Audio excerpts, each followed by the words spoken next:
Não tem jeito. Não vai dar porque as sanções são pesadíssimas. Pesadíssimas. E isso ainda não é a seção 301. É isso que eu estou tentando explicar. A seção 301 ainda vai ser pior. Tem um ponto dessa ação dessas empresas que ninguém falou, só nós aqui comentamos, porque a gente conversou com o pessoal antes das eleições dos Estados Unidos. O Max, você estava presente, a gente estava ligando para algumas fontes muito quentes, né? A gente não pode nem mencionar aqui nada sobre isso, que senão... Mas o que a gente ficou sabendo? Que o US Marshal e o FBI e a CIA estavam de olho nas plataformas de pagamento, porque há, né? Eles descobriram um rombo financeiro nos Estados Unidos, onde venda de órgãos, grupos terroristas, lavagem de dinheiro, comunistas russos e chineses estavam usando meios de pagamento como lavagem de dinheiro para poder legalizar a grana, né, de venda de órgão, venda de, enfim, de tudo, né? E eu ouso dizer, porque quase nada se sabe da carta que as empresas mandaram. Você percebeu isso? Você vai na Reuters, você vai em todas as fontes dessa notícia e você não tem detalhes sobre a carta. Eles falam lá dos impostos, problema da instabilidade jurídica, porque, veja só, o que está por trás de uma empresa que vira e fala assim, esse negócio de responsabilizar a Big Tech, né, a empresa, por um produto que é vendido por um vendedor, isso aqui não está certo não, peraí, tira a gente dessa. Por quê? Porque há essa investigação em andamento. Vou explicar para o pessoal que está assistindo aqui.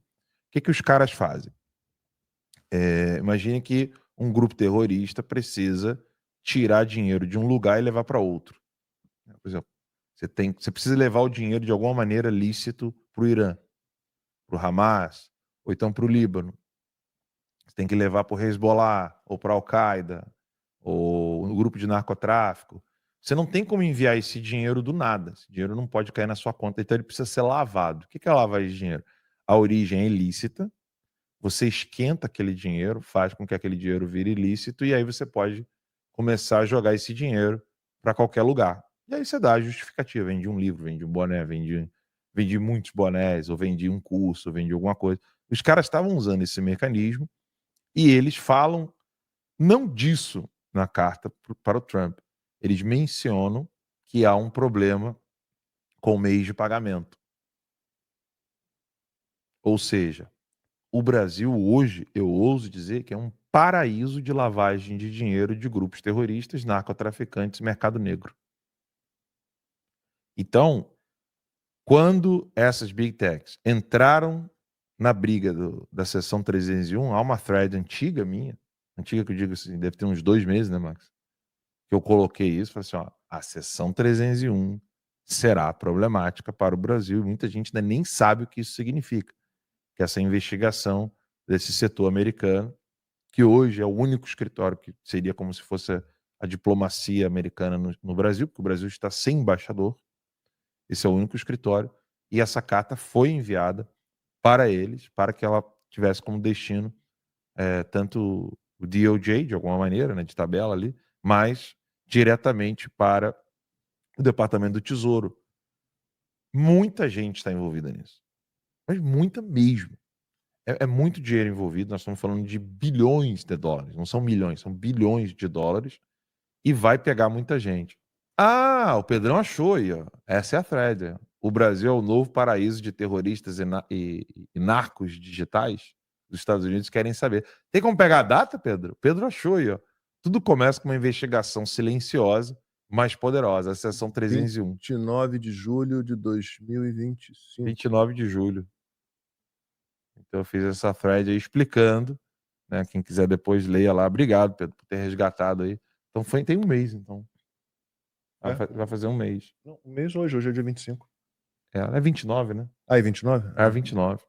Então vai fazer um mês que eu expliquei isso. Eu expliquei em detalhes que a seção 301 é que vai realmente atrapalhar o trabalho de muito terrorista e muito narcotraficante no Brasil. Porque era óbvio que isso uma hora ia chegar. A ordem, aí aqui Você não vai encontrar isso em jornal nenhum, só aqui na timeline. A ordem foi do US Marshal. O US Marshal é o alto comando americano. Então, a ordem foi do US Marshal para o FBI, para a CIA e para o governo americano. Isso foi antes do Trump assumir, tá? Só para o pessoal ter ideia. Isso não é algo do Trump. Isso foi antes do Trump assumir. Essa ordem foi dada. Eu fiquei sabendo disso em outubro do ano passado. Nós, né, Max? Uhum. Nós estávamos conversando com o pessoal sobre isso. Então, essa ordem foi dada antes do Trump assumir, porque eles descobriram que o mercado digital estava sendo utilizado para isso. Óbvio que isso era evidente que no Brasil mesmo há várias operações da Polícia Federal em relação a isso. Só que ainda estava uma coisa assim, desconexa. Ninguém conseguia conectar o ponto A com o ponto B. Agora eles conseguiram conectar o ponto A com o ponto B e a seção 301 é exatamente sobre isso. O âmago dessa operação da seção 301 não é só dar liberdade jurídica ou segurança jurídica e liberdade para as big techs, né, para essas grandes empresas de tecnologia, para elas operarem no Brasil. Não, o problema é que os Estados Unidos há um tempo já está correndo atrás desses narcotraficantes terroristas e para isso eles precisavam completar esse cenário da investigação. Sabe quando você precisa pegar a bota suja entrando na casa para descobrir, essa bota suja, ela sai da casa e vai para essa picape aqui. E essa picape, o dono dessa picape é o narcotraficante terrorista. Então quem matou aquela pessoa lá dentro foi o cara. Você precisava só de uma provazinha, é a seção 301. Explicando de uma maneira bem simples para o pessoal poder entender. Eles estão pegando o rastro da bota suja de lama que assassinou a pessoa X e ali eles vão descobrir quem é o autor do crime. E é a seção 301. Por isso que muita gente na imprensa não deu ouvidos à seção 301. Eles acharam que a Magnitsky já seria o ápice das punições. E aí, por que a seção 301 ela é tão importante? Eu não sei se o Lacombe vai colocar isso na pauta mais tarde, mas os bancos puxando freio de mão total. Não, mas tem que ser, né? Aquela do Lauro Jardim. Pode já puxar agora? Pode puxar. A do Lauro Jardim. O texto do Lauro Jardim, eu coloquei aqui na pauta, se o Pedro puder puxar aí. O Lauro Jardim indicando. Botou uma nota desse tamanho, assim, um parágrafo. Foi antes de começar o programa. Deixa eu ver se eu consigo pegar aqui. O reconhecimento facial chato. Aí, agora vou digitar aqui que vai ser mais fácil. Eu coloquei já logo lá no início a nota do Lauro Jardim, onde ele diz abertamente o seguinte: isso aqui é a nota do Lauro Jardim, tá, pessoal? Ele diz assim: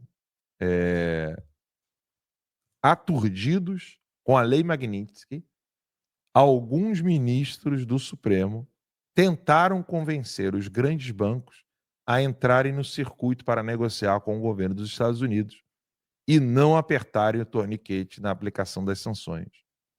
Aí o Lauro Jardim botou assim: ponto, ninguém topou. Ponto, até porque seria em vão. O Lauro Jardim foi obrigado a noticiar que o STF se reuniu com todos os maiores bancos do Brasil para falar assim, pelo amor de Deus, pelo amor dos meus filhinhos. Quem falava pelo amor dos meus filhinhos? Era o Silvio Luiz. Pelo amor dos meus filhinhos. Então, eles, pelo amor dos meus filhinhos, não venham com sanções pesadas. E, tá aí a matéria do Globo, né? E o que aconteceu? Não tem jeito. Eu vi muita gente falando assim, até aquele garoto lá, coitadinho, ele é bem burrinho, dá uma dó dele aqui, café com ferro, sabe? Coitado, meu Deus, ele parece ter boas intenções, mas não sei se ele tem boas intenções, não. Não sei, mas que ele é burro pra caralho, ele é. Aí ele falou assim, tá vendo aí, ó, lei Magnitsky não fez nada. Eu falei assim, meu filho, calma, né? Ele tá numa campanha pro Tarcísio ser presidente, né? Esse menino. E aí, até o Kim colocou ele no lugar dele, falou assim, cara, você tá viajando. O Kim Paim, né? Não é o Kim Catacoquinho, não. E aí o cara veio com essa narrativa, tá vendo? Não adiantou de nada, os bancos estão aí, ó. E toda hora o pessoal lá lembrando, né? O Kim mesmo lembrando o Ferri, falando, cara, tá aqui, ó. Os bancos acabaram de cancelar o cartão do cara. Não, mas ele vai usar o Elo. Não vai adiantar. O Elo também não pode utilizar. E agora, reunião com todos os bancos do Brasil. E eles disseram, cara, não vai dar. Não vai dar porque as sanções são pesadíssimas. Pesadíssimas. E isso ainda não é a seção 301. É isso que eu estou tentando explicar. A seção 301 ainda vai ser pior. Porque na seção 301, o FBI vai poder expor para todo mundo quem são as pessoas ligadas ao PCC, ao Comando Vermelho, ao Hamas, ao Hezbollah, à Al-Qaeda, que estão utilizando as Big Techs, ou seja, os meios digitais, para lavagem de dinheiro de terrorismo. Terrorismo. Ah, mas isso aí já foi noticiado. O PCC estava usando um banco lá, Israel, né? Mossad descobriu que o PCC estava usando um banco digital fake para poder lavar dinheiro. Eram bilhões, se eu não me engano, 8 bilhões, não era isso?